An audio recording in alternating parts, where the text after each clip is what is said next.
আপনি দোকানে shutter লাগাইতেছেন, sweater বিক্রি করেন, আপনি বন্ধু আসছে আইসা কয় তোর ভাতিজির জন্য একটা সোয়েটার লাগবে, তাড়াতাড়ি আগামীকাল বেড়াইতে যাবে, সুন্দর একটা গর্জিয়াস সোয়েটার দে।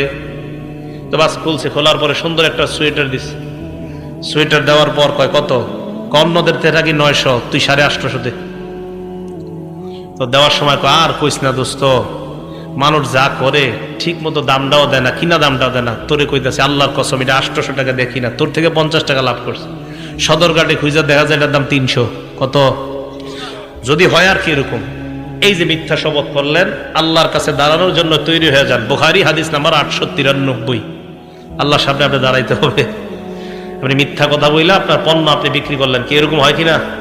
না হইলে তো নাই, হয় কিনা? হইলে তো এটা গুনাহ। যদি না হয় মাশাআল্লাহ, আপনারা সব আল্লাহর ওলি। কিন্তু যদি এটা না হয়, বরং মিথ্যা কথা বইলা শপথ করে আপনি যদি পণ্য বিক্রি করেন, তা আল্লাহর সামনে দাঁড়ানোর জন্য প্রস্তুত হয়ে যান যে তুমি তোমার ইনকামটা কিভাবে করছো আমার একটু বলো। বিসমিল্লাহ।